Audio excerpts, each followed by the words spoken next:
cleared that out of the way. Fortunately, it's better. Give me a little private. We'll build this up bigger. Good fitness.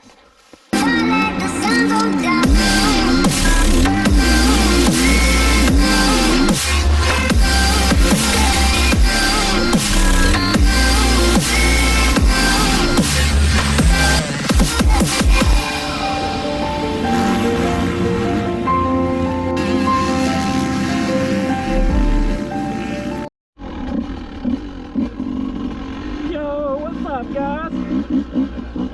We're in lockdown still. I believe this is week 2. I've lost count now. I've lost count, but anyway, I think we're going to be in lockdown for a wee while longer, so I'm getting out to play on the bike. I've just been cutting a few laps. Just giving you guys an update on the 200.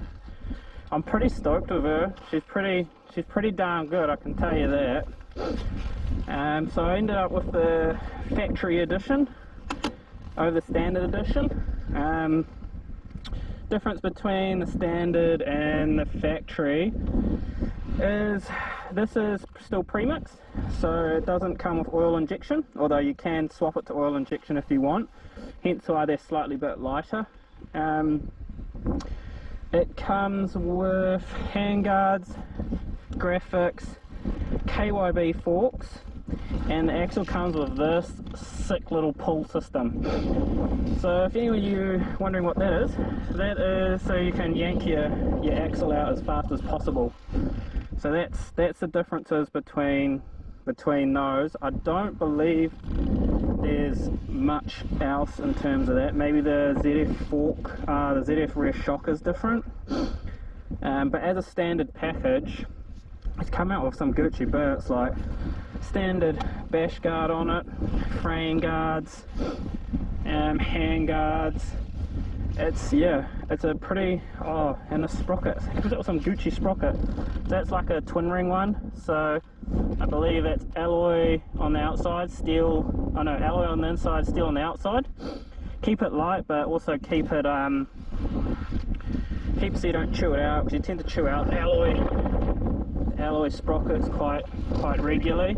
Oh, that's another thing, the foot pegs. So it comes with these sick foot pegs. I love these. See giant holes in there?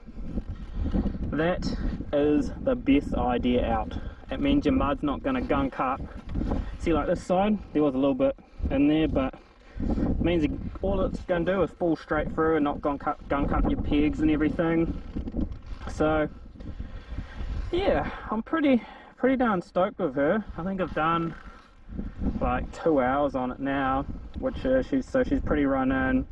2 hours, and I've only just hit the reserve on it. But in saying that, I haven't been pushing it. There's not many places around here that I can really kind of push it. So yeah, she's getting a wee bit of a soft run in compared to normal. Suspension's taken a bit to bed in. I'm trying to hit like a little jump over here just to try and soften it up as much as possible for me. But apart from that, she turns on a dime. She's pretty epic. What I have noticed is, compared to the Kawi, it's completely different bikes. So the Kawi is like a motocross bike, different dynamics on it and stuff. This seat here is really flat,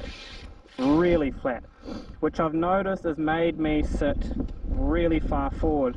So when I'm coming into a corner, the rear, the rear's weird. Sometimes it feels like it's too light.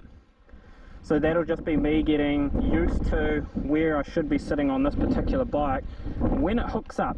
So when it's loose and then when it hooks up, is like, just a line, you can tell, like holy crap, like it just launches you. So once it gets grip, it just launches you.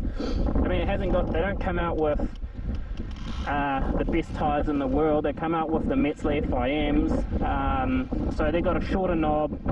They're designed not to chew the ground up so much, so you lose traction wise, but you don't chew up the ground as much. Although I've cut a rut down there, quite a good one. done this, but this is all sort of softish ground at the moment. 2 modes, so you've got sun mode, rain mode, and you can notice the difference. I personally just want it on sun mode. I don't really need the soft mode. It's not really too much of an issue for me. But yeah, that's another issue. What I have done is I've dropped the forks down to the first line.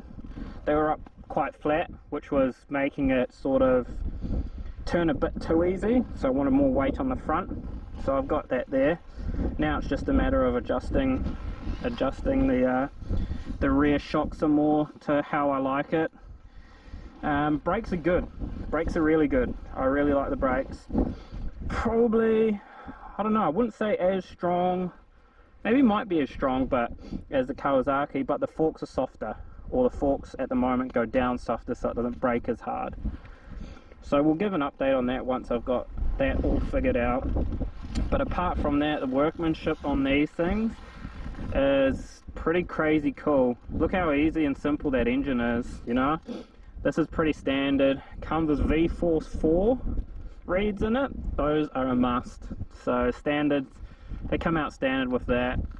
1.8 cap on it. Weird looking cap, not what I'm used to, but you know, it is what it is. I'm absolutely stoked on this. I had a ride on one last year when we were making the decision. I actually had to go on 2 of them, and I really liked the 200, so that was my choice for this year, provided COVID doesn't stuff everything up and the world doesn't stop working. See how it goes. But yeah, just giving you an update on how I'm liking it. It's pretty darn cool. I'm pretty excited to race it actually. It's a different breed of bike, that's for sure. But yeah.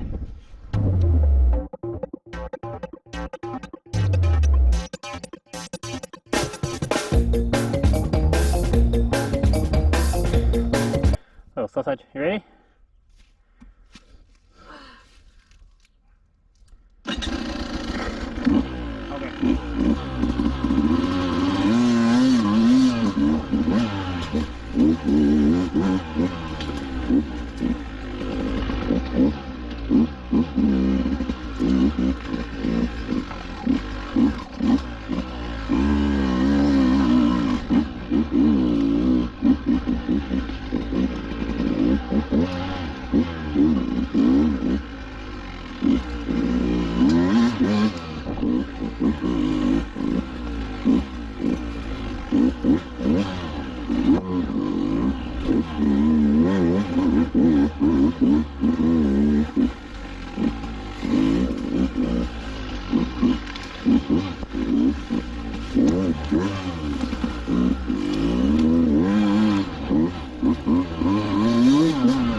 How's that?